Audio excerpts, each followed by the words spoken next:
Amigos queridos, nesta manhã feliz de nossas vidas, buscamos a presença de Jesus em nossas vidas, sentindo a sua presença, Senhor, nessas vibrações doçurosas que nos envolvem de esperança e paz, e na presença dos seus mensageiros, amigos divinos, destinados a amparar a todos nós, irmãos em humanidade.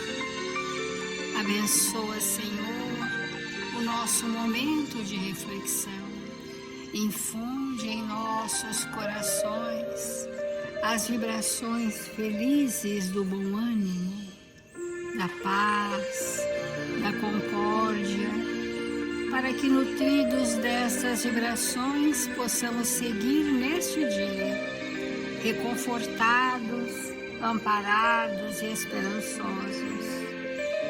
Confiamos, Senhor, que toda a humanidade da Terra está sob a tutela do seu amor, que nos rege a todos através de leis sábias e benevolentes. Assim, Mestre amado, sob o amparo generoso dos Espíritos responsáveis por este Evangelho, iniciamos as reflexões desta manhã. Obrigada, Senhor, obrigada, amigos, e que assim seja.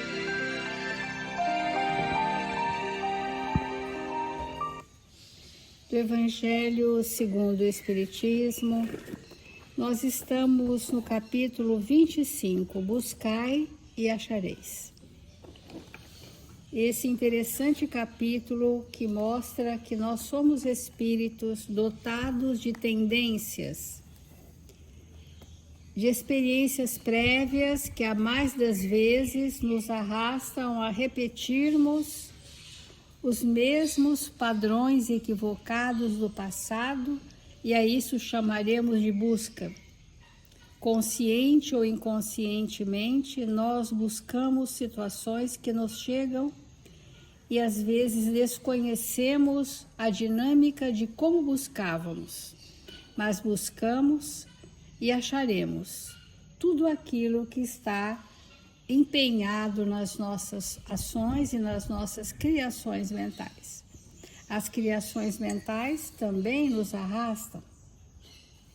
E por isso, a lei divina preconiza que o trabalho digno e útil, ele amplia as nossas faculdades espirituais.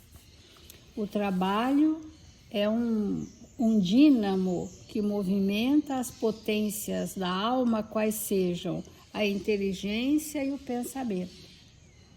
A estagnação acanha o nosso campo mental, fazendo-nos buscar sempre a mesma coisa, e é por isso que nós temos levado a uma reflexão.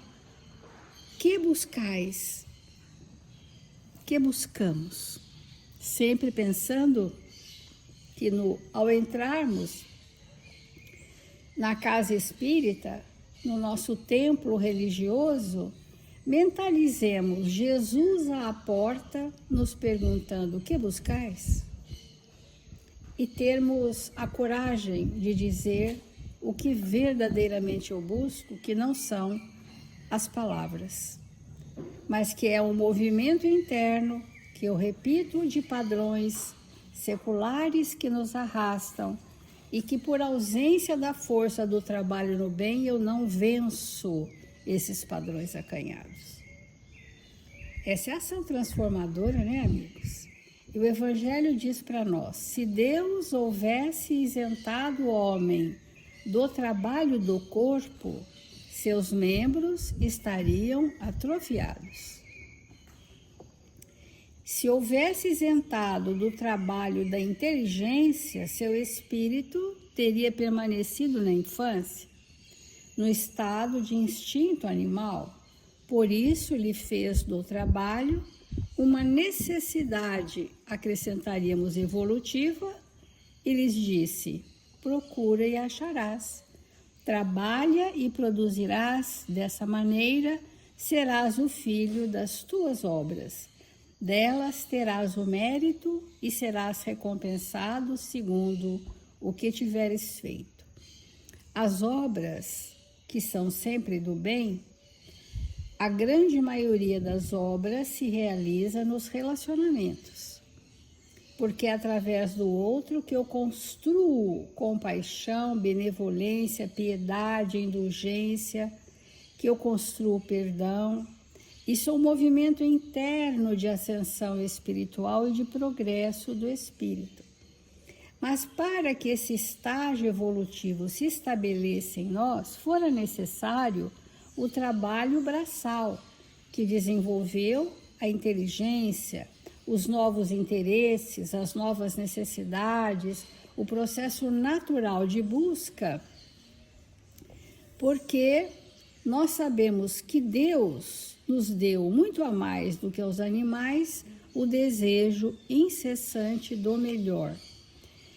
E isto é o fluxo inspirativo que move o progresso, que move a evolução e que se estabelece através do trabalho. Por isso que não é natural estarmos estagnados. Não é natural estarmos paralisados nas nossas dores. Não é natural nós estarmos, ao invés de buscarmos o trabalho como fluxo divino, movimentar as nossas potencialidades, estamos muito mais pensando no descanso, pensando no lazer, pensando no abastecimento sensorial, pensando que a vida se encerra nessas funções. E aí há uma paralisação evolutiva, que geram sintomas de desajustes e que a gente não faz relação de que os meus desajustes, todas as síndromes ansiosas, fóbicas, depressivas, que os meus desajustes estão relacionados à inoperância, ou buscando a satisfação de prazeres fugidios com estagnação do progresso espiritual. Quando a gente descobre isso, a receita, como ontem fora o Evangelho, a receita espiritual para esses males é mais trabalho, diz Batuíra, mais trabalho. Mais e mais trabalho. E, como tem sido dito, o descanso também precisa ser operoso, um descanso útil, um descanso de refazimento, um descanso que possa trazer para nós equilíbrio, porque isso é útil para o nosso processo evolutivo. Voltando sempre a falar que, segundo o Livro dos Espíritos, o trabalho é uma ação útil. Se meu descanso não for útil, ele é inoperante, é uma estagnação. Então, nós trouxemos aqui hoje de Emmanuel, do livro Pensamento de Emmanuel, Palavras de Emmanuel, o capítulo Servir, que a gente vai conversar bem pormenorizadamente para a gente entender a diferença entre trabalhar sendo útil e servir com os nossos sentimentos. Uma mesma ação pode ser um bem, um ato no bem. E essa mesma ação, quando doamos de nós mesmos, ela passa a ser o ato de servir. Se uma pessoa tem sede, eu dou um copo de água, é um ato no bem. Mas faço isso porque faria para todos. Quando essa água que eu estiver dando estiver imantada dos meus melhores sentimentos, eu estou te servindo com aquilo que já sou, mesmo que sejam mínimas proporções. Então, vamos compreender aqui o Emmanuel dizendo: servir. É muito fácil servir à vista de todos, fazer um trabalho de aparências, para que nós tenhamos uma performance adequada ao meio. Eu posso até criar um personagem adequado àquele ambiente em que eu vivo e falar e fazer o que as pessoas esperam de mim, sem que isso seja nada de servir, nada. Todos querem servir à vista de todos, procurando o apreço das pessoas. Difícil, porém, é servir às ocultas, sem o ilusório manto da vaidade. Olha que interessante, né? A gente precisa olhar bem para nós, para a gente saber se as nossas obras, se o nosso trabalho é um trabalho anônimo, ou se nós somos daqueles que sempre fazemos questão de sermos reconhecidos. Há pessoas que precisam todos os dias que alguém confirme para ela que ela está fazendo, que está bom, que é valoroso. Esse núcleo da vaidade é bem doentio. A pessoa precisa o tempo todo que alguém confirme que o que ela faz é bom. Então, esse é o máximo da vaidade. Vem com uma aparência de insegurança e humildade, só que não é a verdade. São espíritos altamente vaidosos, que precisam, nada fazem às ocultas, nada fazem anonimamente. O servidor sincero do Cristo fala pouco e constrói cada vez mais com o Senhor, no divino silêncio do Espírito. É muito complexa essa afirmação, por isso que a gente está buscando refletir sobre ela. O servidor sincero do Cristo constrói com o Cristo. Serve a Jesus. E o que é servir a Jesus? Um estado de coerência, onde nós vamos exemplificar no testemunho de cada dia o que já sabemos e o que já aceitamos. Porque muito sabemos, mas não aceitamos. Nós entramos numa doutrina cristã interessante, complexa, reflexiva, mas aquilo não adere dentro de nós. É apenas interessante. Então, o servidor sincero do Cristo, servir o Cristo, é viver o cristianismo, né? Ele constrói dentro dele os valores trazidos pelo Evangelho. E no divino silêncio do Espírito, é na acústica da alma, lá dentro do nosso ser espiritual, através de sentimentos valorosos que Jesus nos ensinou. Isso resulta em quê, amigos? Resulta em resolução das nossas más tendências. De modo geral, ainda diz Emmanuel, quase todos os crentes, os que creem, né, se dispõem ao ensino e ao conselho.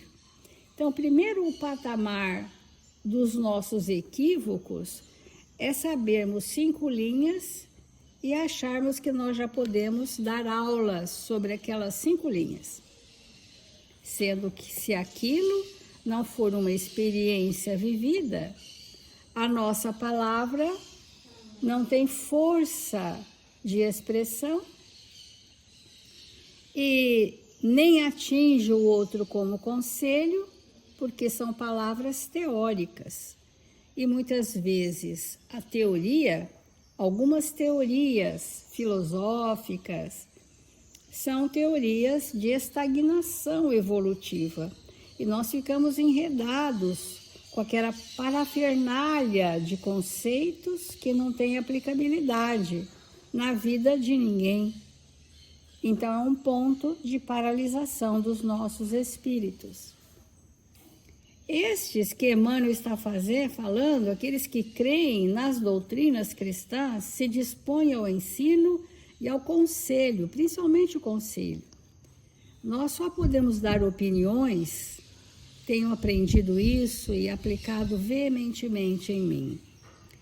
Nós precisamos dar opiniões quando somos solicitados sobre experiências reais. Dar opiniões, chamados conselhos, sobre pontos que eu nunca vivenciei e que eu só sei teoricamente, é uma ausência total de sensibilidade para com a necessidade do outro. Isso a gente tem que ver uma advertência, né?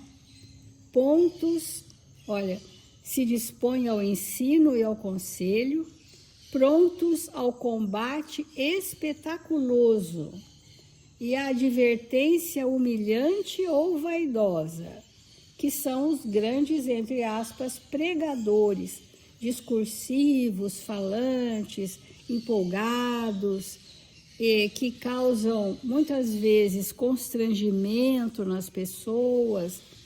Emmanuel fala que causa a advertência humilhante ou vaidosa, poucos surgindo com o desejo de servir verdadeiramente em silêncio, convencidos de que toda a glória pertence a Deus.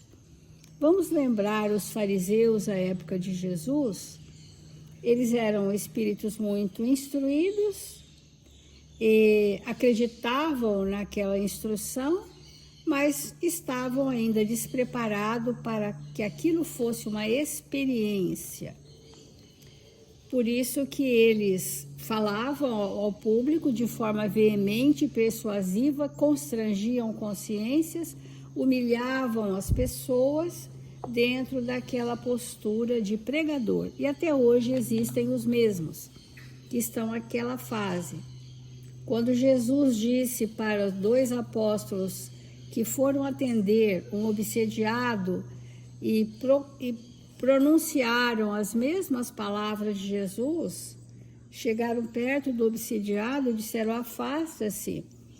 E nada aconteceu, é porque eles ainda não tinham experiência sobre isso. Então eram palavras. Os homens de pouca fé, assim chamados, o que é a fé, amigos? A fé é uma experiência do conhecimento adquirido. E sem a experiência, eles nada puderam fazer então. Então vamos continuar a reflexão. Irmãos, de verdade, leva muito tempo para nos fazermos espíritos operosos, trabalhadores.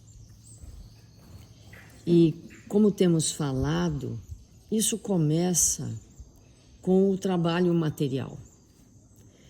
Porque tudo no mundo, no universo, evolui, inclusive a matéria.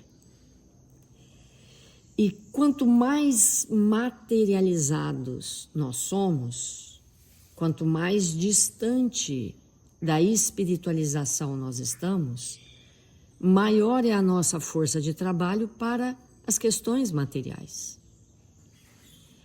E obviamente que isso é uma necessidade para nós, para o mundo que vivemos, para todos os ambientes.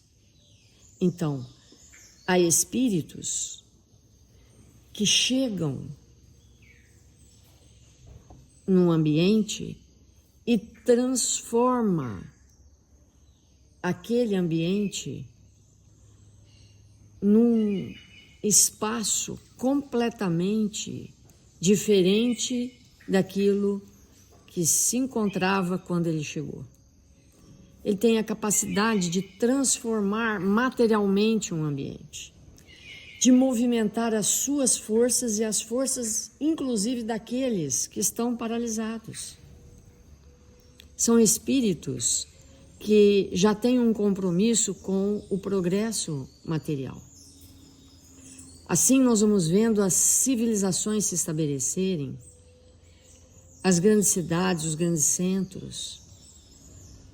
E isso é uma necessidade para todos nós. O progresso material é fundamental. Por quê?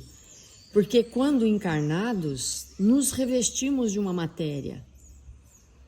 E essa matéria também vai tendo uma necessidade de requinte. E nós vamos nos requintando em relação à matéria. Então, chegou um momento que não queríamos mais nos vestir de peles de animais. Então, começamos a desenvolver vestimentas mais delicadas para atender um espírito que já está avançando.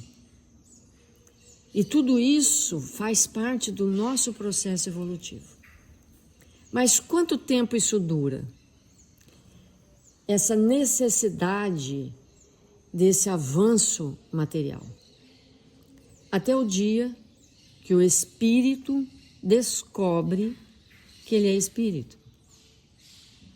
Porque esse avanço material, ele se faz para aqueles espíritos que ainda não despertaram de verdade para as realidades espirituais. Quando o espírito desperta, não que ele não vá mais contribuir com isso, mas o tônus dele passa a ser outro. E ele então começa um movimento do trabalho espiritual. Quando Jesus esteve conosco, ele não ergueu o templo de pedra. Ele não se ocupou com nada que era material. Porque ele veio inaugurar um tempo do trabalho espiritual. Ele veio inaugurar isso. Porque quando ele esteve aqui, nós já tínhamos obras espetaculares. As pirâmides do Egito já existiam. Eram tão avançadas aquelas construções que nem hoje a gente sabe direito como aquilo se ergueu. Portanto, muitos espíritos que habitaram o planeta antes de Jesus já traziam uma evolução do pensamento, porque vieram de outros orbes e eram capazes de construir obras monumentais. E nós vamos ver isso, inclusive, aqui nas Américas. Engenheiros siderais, anjos caídos que não conseguiram, muitas vezes, evoluir em outros planetas, vieram para trazer tecnologias. Então, é muito tempo que nós estamos em contato com o avanço material.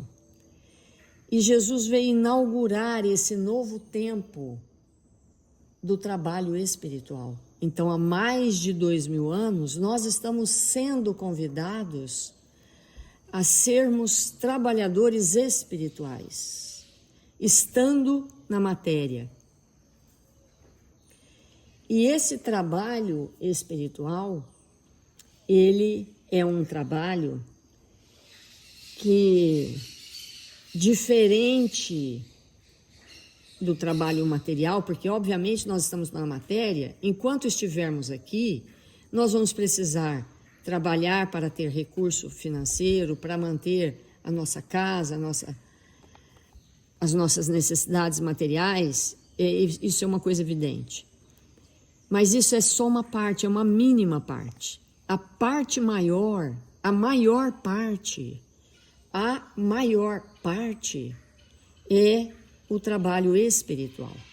E um dia nós vamos chegar à conclusão que trabalhando, entre milhões de aspas, materialmente, nós podemos trabalhar espiritualmente. Vai chegar um momento da nossa vida que todo o nosso trabalho será espiritual. Todo o nosso trabalho, inclusive aquele que vai nos levar ao sustento do corpo físico e das nossas necessidades materiais. Daí a importância de nós entendermos essa diferença entre trabalhar apenas materialmente e trabalhar espiritualmente. Porque quando nós iniciamos esse trabalho espiritual, acontece algo espetacular conosco. Nós deixamos de ser pessoas exigentes, pessoas que estão sempre em busca de grandes resultados a partir do esforço principalmente do outro. O trabalho espiritual, ele é um trabalho íntimo, que 25 horas por dia nós estamos prestando atenção em nós mesmos, estamos num estado de vigilância do nosso pensamento para que ele tenha uma retidão, para que ele alcance um nível acima das circunstâncias, porque as circunstâncias são próprias da matéria. E esse movimento que nós vamos fazer de desenvolver todo o tempo todo, um trabalho espiritual, de perceber a necessidade de quem chega, porque a necessidade de quem chega, e isso é algo muito importante, às vezes nós estamos fazendo alguma coisa e chega alguém com uma necessidade completamente diferente daquilo que nós estamos fazendo. E nós temos que momentaneamente interromper aquilo. E aquele que chega com aquela necessidade, para que nós possamos atendê-lo, nós temos que buscar os nossos recursos íntimos, que muitas vezes estão dormentes em nós, que estão ali, mas estão soterrados pelo nosso imediatismo, pela nossa maneira de viver, muitas vezes incoerente com aquilo que viemos realizar. Então alguém chega com a sua necessidade, na verdade, ele vem tirar de nós os elementos que nós precisamos colocar em ação para que o trabalho espiritual se faça. É sempre isso, quando nós atendemos de verdade a necessidade de alguém, nós estamos movimentando nossas forças espirituais e espiritualizando a existência. Porque senão fica uma coisa muito fantasiosa. Senão o trabalho espiritual, trabalhar espiritual pode significar estarmos de joelho rezando, estarmos num templo espírita fazendo práticas espirituais. Práticas espirituais, amigos, práticas espirituais nos fazem avançar quase nada. Quase nada. Não são práticas espirituais que nos avançam, mas são ações que nós sentimos que buscam os recursos internos que nós temos e colocamos em movimento. É isso que nos espiritualiza. É isso. As práticas espirituais podem contribuir com a sintonia, com a disciplina, mas não é isso, de maneira nenhuma, que vai nos levar a espiritualizar a existência. Não é. Não é quantas vezes eu frequento um templo, não é quantas vezes eu faço essa atividade, aquela outra, etc. Mas é quantas vezes que alguém me busca e eu com calma, com entendimento, me esforço para trazer de dentro de mim o que já está lá plantado por Deus, de uma maneira que eu possa expressar os conteúdos divinos que estão em mim. Esse é o trabalho espiritual. Trabalho espiritual. Não é fácil entendermos isso. Porque quase todo o tempo todo, nós estamos voltados para os nossos interesses pessoais, cujos esses interesses atendem a necessidades fictícias, não reais para o espírito que somos. Então, quando alguém chega solicitando o que há de divino em nós, nós nos irritamos e falamos agora não. E perdemos a oportunidade do avanço espiritual. Vamos fazer a nossa prece.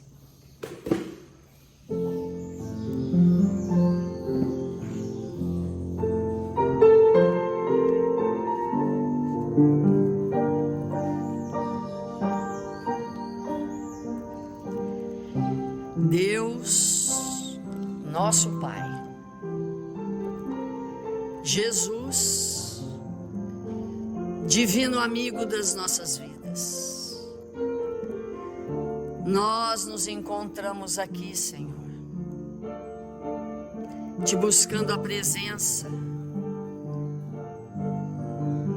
para que o Senhor nos envolva em vibrações espirituais luminosas, a fim de que a nossa mente, Senhor, se abra para as realidades espirituais. Nós estamos aqui, Senhor, te buscando a presença para aprender a viver como espíritos. Nós estamos aqui, Senhor, para aprender a amar como o Senhor nos amou, como nos recomendou que nos amássemos, para que saindo de nós mesmos pudéssemos aprender a encontrar Deus, nosso Pai, em nós. E assim nos fazermos espíritos lúcidos e amorosos. Que nesse dia, Senhor, saibamos nos fazer espíritos dedicados às causas do bem e da verdade. E não fiquemos distraídos no caminho com as quirelas que não levam a lugar nenhum. 1000 vezes obrigado, Pai, pela sua presença em nossas vidas. E nesta hora rogamos por aqueles espíritos necessitados de prece registrados nos cadernos de vibração da nossa casa. Que eles possam ser visitados pelos anjos do Senhor e receberem de tudo aquilo que se encontram necessitados. 1000 vezes obrigado, Senhor, pela sua presença, pelo seu amor. Sê conosco, agora e sempre. Que assim seja.